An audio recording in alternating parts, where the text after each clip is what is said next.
vivir o sobrevivir en un mundo líquido. El tiempo pasa, el mundo cambia y todo a su alrededor se transforma. La vida sucede al ritmo del por dos de WhatsApp, adaptarse o morir. En estas épocas de la inmediatez es inevitable, al menos, intentar agarrar el compás. Todo sucede muy rápido. Los cambios, las transformaciones, el nacimiento y hasta incluso la muerte. La cultura, los medios de comunicación, el consumo, la información, el lenguaje están en continua mutación. Y ante esto, según su generación, las personas se adaptan en mayor o menor medida, al igual que cada medio. Desde hace un tiempo escuchamos hablar sobre ecología de los medios, como la dimensión ambiental de la ecología mediática.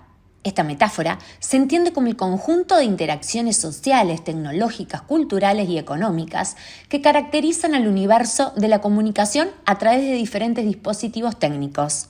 En este contexto, los medios crean un ambiente que rodea al sujeto y modela su percepción y cognición. En esta era de la velocidad, encontramos una constante evolución en los medios, en los contenidos y, por ende, en las prácticas de producción y de consumo.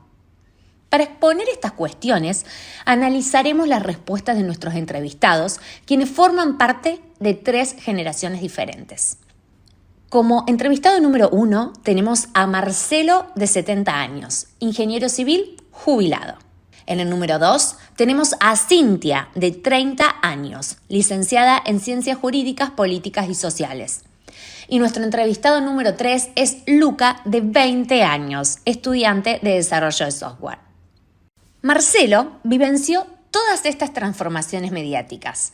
Creció con la paleotelevisión, la cual tenía una programación clara, con un modelo basado en educación cultural y popular, con un contrato específico que separaba los contenidos entre ficción, deportes, entre otros, y con públicos específicos. Había programas para niños, para ancianos, de música, etc.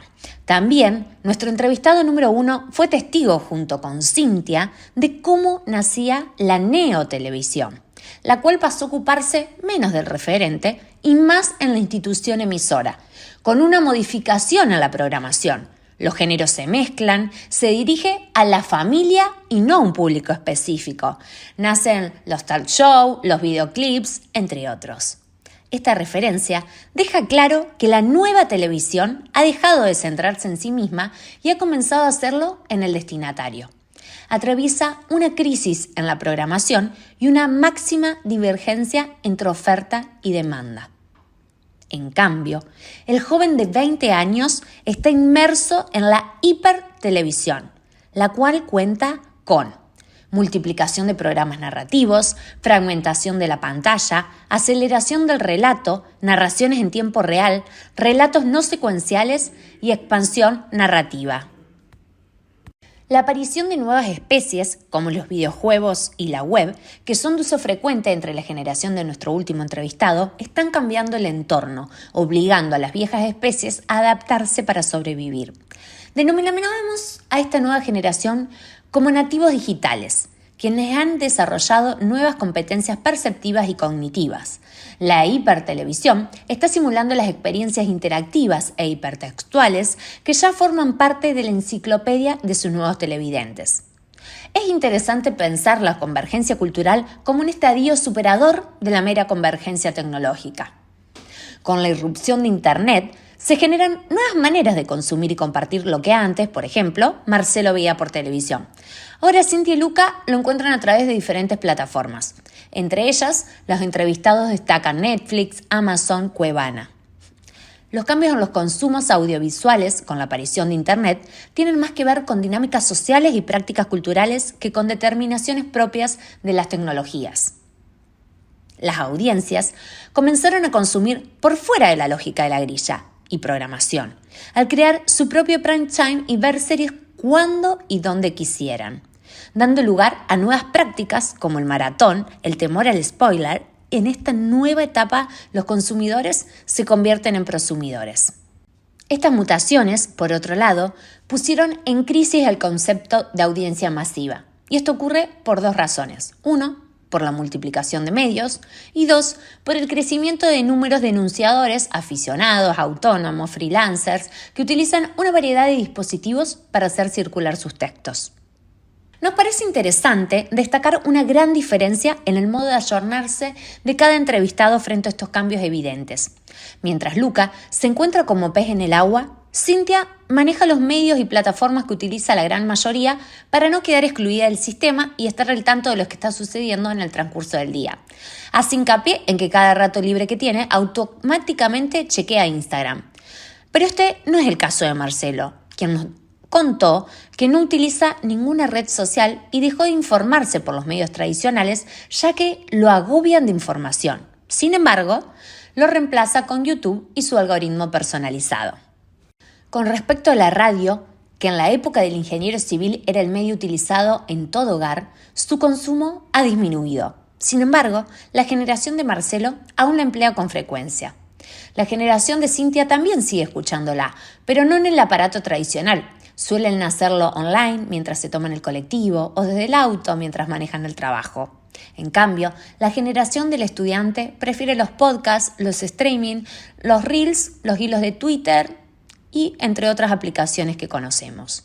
Entonces, como se pregunta Agustín Espada, ¿se puede decir que el podcast es la renovación radiofónica que la radio no realizó en su momento, pero tiene las capacidades y posibilidades para hacerlo?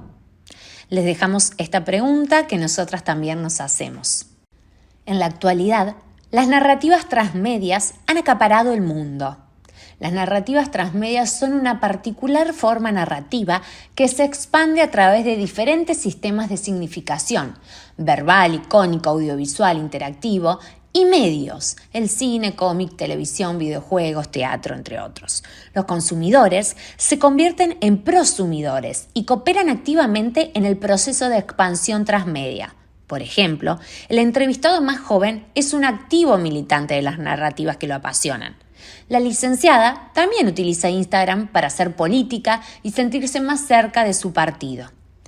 La audiencia no solo quiere una relación intensa con la narradora, sino también que sus inputs tengan algún tipo de impacto en el mundo narrativo.